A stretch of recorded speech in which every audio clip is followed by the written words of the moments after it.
Hello friends, అందరికీ నమస్కారం అండి. వెల్కమ్ టు మై ఛానల్ అద్దె భార్య. ఈ పార్ట్ చూసే ముందుగా ప్రీవియస్ పార్ట్స్ ఎవరైనా మిస్ చేస్తుంటే ముందు అవి చూడండి ఫ్రెండ్స్. అలాగే ఫస్ట్ టైం నా ఛానల్ చూస్తున్న వాళ్ళు ప్లీజ్ లైక్ చేసి షేర్ చేసి సబ్స్క్రైబ్ చేసుకుని మీ సపోర్ట్ నాకు అందించండి. ఇంకా లేట్ చేయకుండా ఈరోజు ఎపిసోడ్లోకి వెళ్ళిపోదాం. దొంగ సచ్చినోడా, నీకోసం టిఫిన్ తీసుకువచ్చింది నేను, నువ్వు మాత్రం నన్ను పట్టించుకోకుండా దాంతో కలిసి టిఫిన్ చేస్తున్నావా?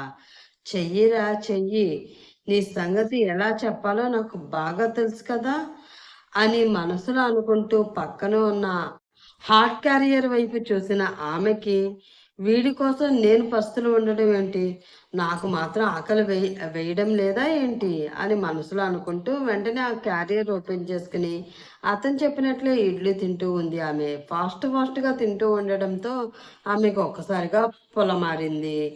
దాంతో చిన్నగా తల మీద తట్టుకుంటూ వాటర్ కోసం చూసిన ఆమెకి కారులో ఎక్కడ వాటర్ బాటిల్ కనిపించలేదు. అప్పుడే కార్ విండో దగ్గరికి వచ్చి మేడం వాటర్ అంటూ బాటిల్ అందించాడు మధు. అది తీసుకుని కొంచెం వాటర్ తాగి థ్యాంక్ యూ మధు గారు అంటూ చెప్పింది ధాత్రి.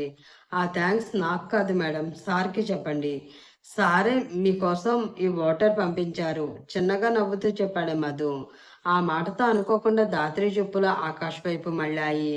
అక్కడ చాలా సంతోషంగా నవ్వుతూ మేఘనతో కలిసి టిఫిన్ చేస్తూ ఉన్న ఆకాష్ ఆమెకి కనిపించాడు. అతన్ని అలా చూడగానే ఆమె మనసులో నా మీద తనకి ప్రేమ ఉంది, అందుకే ఈ వాటర్ పంపించాడు అని కలిగిన ఫీలింగ్ ఒక్కసారిగా తుడిచిపెట్టుకుపోవడంతో ఆమె కళ్ళు ఎర్రగా మండిపోతూ ఉన్నాయి. అయ్యో ఆకాష్ గారు, ఏంటండి ఆ తినడం? మీకన్నా చిన్న పిల్లలు నయం, చాలా నీట్గా తింటారు. చూడండి మూత చుట్టూ చట్నీ ఎలా చేసుకున్నారో అని అంటూ పైకి లేచి అక్కడే ఉన్న టిష్యూ పేపర్ తీసుకుని చిన్నగా ఆకాష్ పెదవి కింద అంటుకున్న చట్నీ తుడుస్తూ ఉంది మేఘన.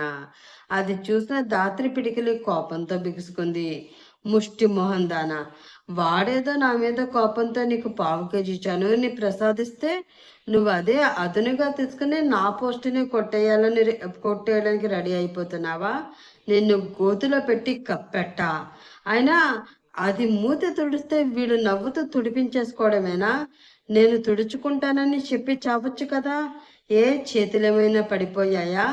అయినా మూతి ముద్దు దాకా వెళ్ళిపోయిన వాడు మూతి తుడిపించుకోవడంలో తప్పేముందిలే, నా పిచ్చి గాని అని అనుకుంటూ తన చేతిలో ఉన్న వాటర్ బాటిల్ బయటికి విసిరేసి కారు విండో డోర్ క్లోజ్ చేసి డ్రైవర్ పోనీ అంటూ చెప్పింది ధాత్రి. వెంటనే ఆ కారు అక్కడి నుంచి స్టార్ట్ అవడంతో జాలిగా ఆకాశ్ వైపు చూస్తూ, సార్ ఏంటో అనుకుంటున్నారు కానీ ఈ పెళ్ళాలతో పెట్టుకుంటే మామూలుగా ఉండదు అని పాపం ఆయనకి తెలియడం లేదు.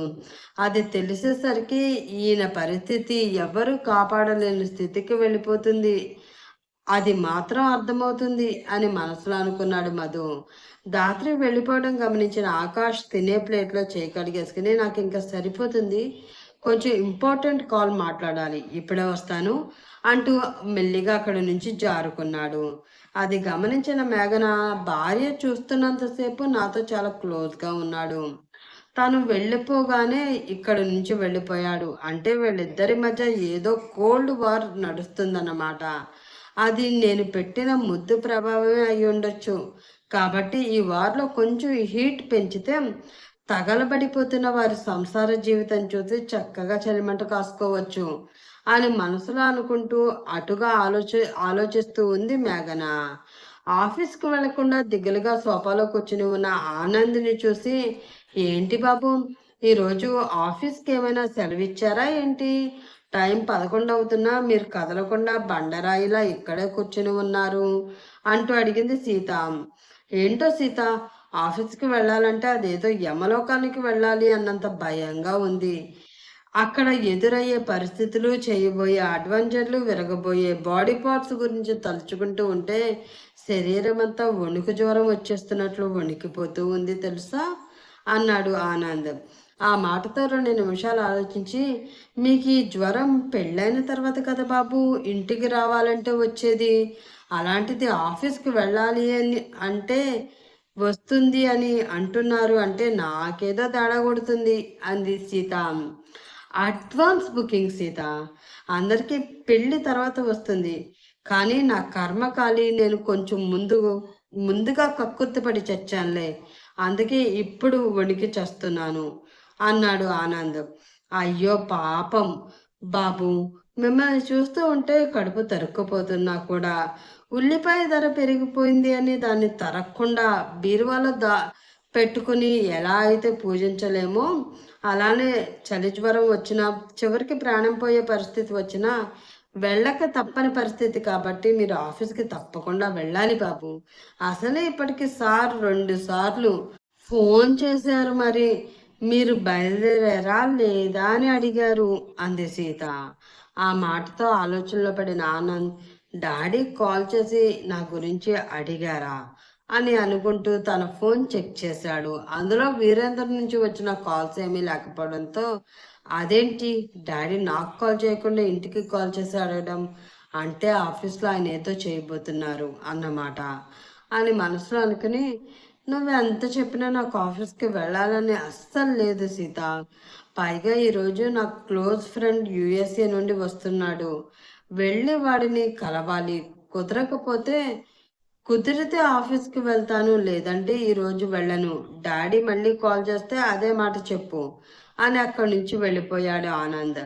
అతను వెళ్ళిన వెంటనే ఫోన్ తీసుకుని వీరేంద్రకి కాల్ చేసి ఆనంద్ ఆఫీస్కి రావడం లేదు అని చెప్పింది సీత. అతను వెళ్ళిన ఆ మాట విన్న వీరేంద్ర పెదవులపై కన్నింగ్ స్మైల్ వచ్చి చేరింది. ఆనంద్ ఆఫీస్కి రాకపోతే నేను ప్రశాంతంగా ఆ శాస్త్రాన్ని పైకి పంపించే ఏర్పాట్లు చేయవచ్చు. మళ్ళీ ఆడు వస్తే వాడికి అనుమానం రాకుండా దాన్ని చంపడం కుదరదు అని మనసులో అనుకుని ఆ ఆఫీస్లో అడుగుపెట్టాడు వీరేంద్ర. అప్పుడే ఆఫీస్కి వచ్చి తన వర్క్ చేసుకుంటూ ఉన్న సహస్ర, ఏంటి ఇంకా ఆనంద్ ఆఫీస్కి రాలేదు? పాపం రాత్రి పైనుంచి తోసేసాను కదా, దెబ్బలు గట్టిగా తగిలాయేమో. లేదు అంటే ఈ పాటికి ఆఫీస్కి వచ్చేసేవాడు కదా. ఒకసారి కాల్ చేసి ఉన్నాడో పోయాడో కనుక్కోవాలి అని మనసులో అనుకుంటూ ఉంది ఆమె. అప్పుడే ఆమె దగ్గరికి వచ్చిన అటెండర్, మేడం మిమ్మల్ని సార్ తన క్యాబిన్కి రమ్మంటున్నారు అని చెప్పాడు. ఆ మాట వినగానే సహస్ర పెదవులపై చిన్న చిరునవ్వు వచ్చింది. అంటే బాబుగారు వచ్చేసినట్లున్నారు. నన్ను చూడాలనిపించి వెంటనే కబురు పంపేసినట్లున్నాడు. వాడు పంపిస్తే మాత్రం వెంటనే వెళ్ళిపోతానా ఏంటి? ఎంతైనా అమ్మాయిని కదా, నాకు కొన్ని కండిషన్స్ ఉంటాయి కదా. ముందు ఆ దేవిక విషయం తేలందే కరిగేదే లేదు అని మనసులో అనుకునే, సర్లే నేను వెళ్తాను అని చెప్పి అతన్ని అక్కడి నుంచి పంపించేసి తాయితీగా ఒక 10 నిమిషాలు గడిచిన తర్వాత అతని క్యాబిన్ వైపు వెళుతూ ఉంది సహస్ర.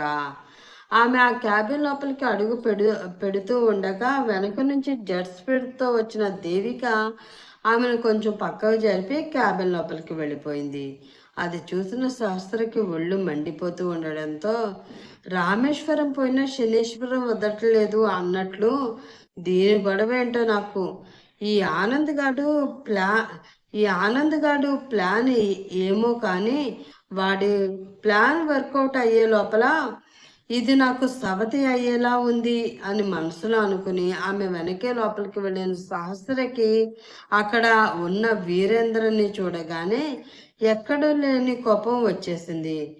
వీడేంటి ఇక్కడున్నాడు? వీడే కదా దాత్రి వాళ్ళ పేరెంట్స్ని చంపింది. అసలు వీడికి ఇక్కడేం పని?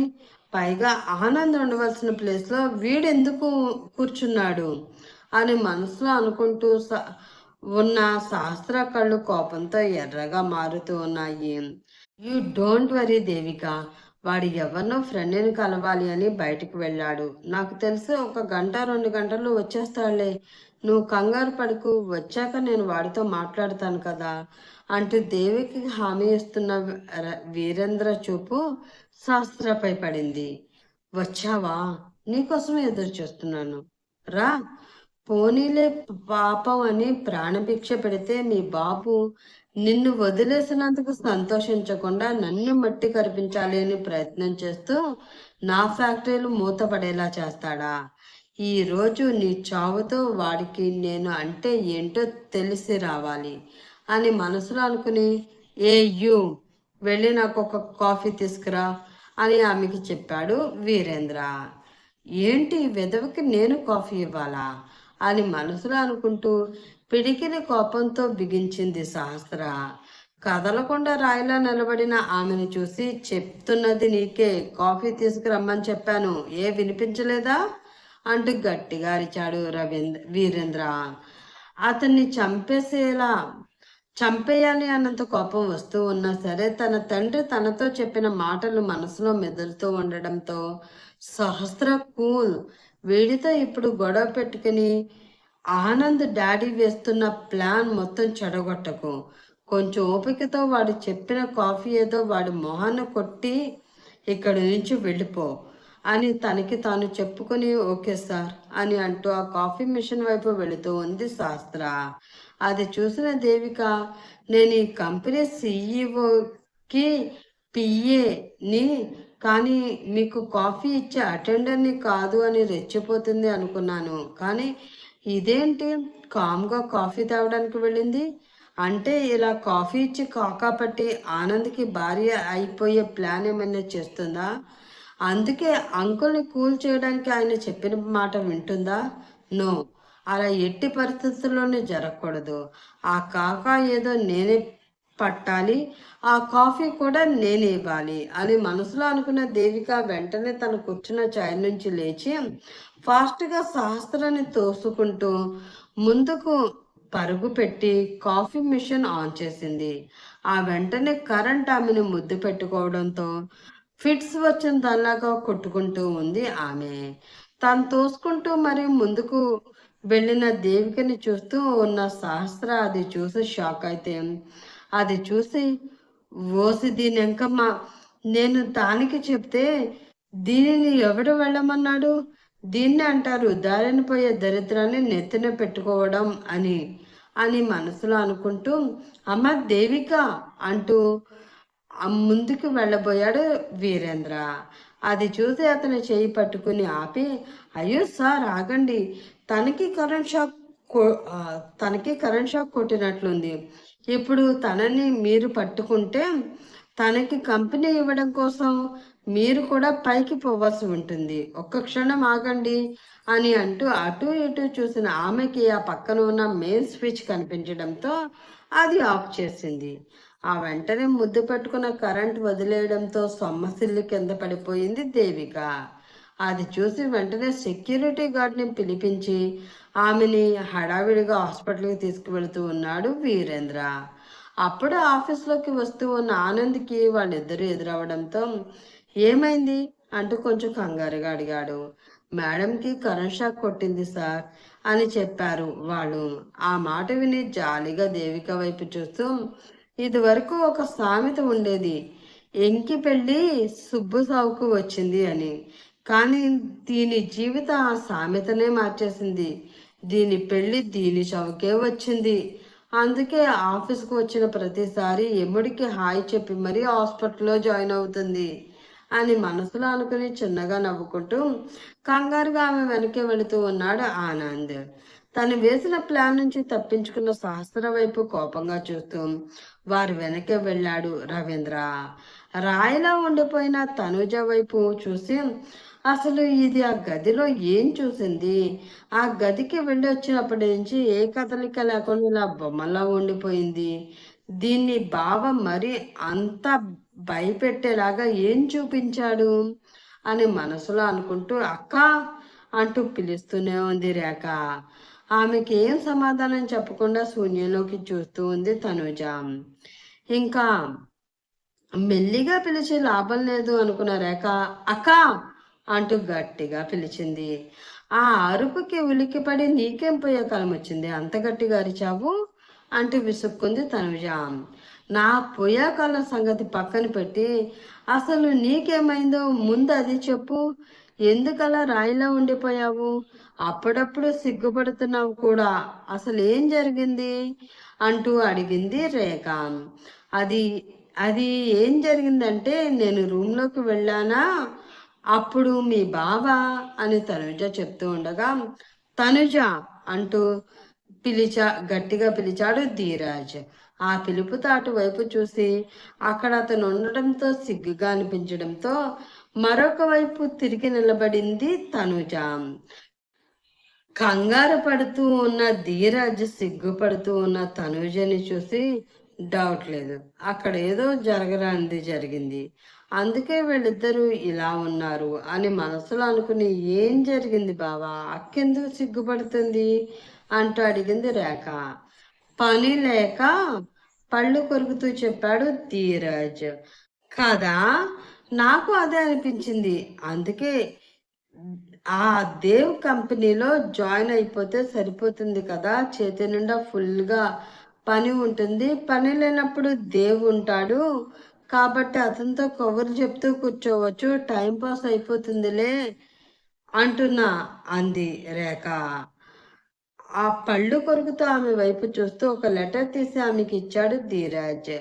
అది చూసి సర్ప్రైజ్ అవుతూ, ఏంటి బావా ఇది, లవ్ లెటరా అంటూ అడిగింది రేఖ. తీసి చూస్తే నీకే తెలుస్తుంది, చాలా కూల్గా చెప్పాడు ధీరజ్.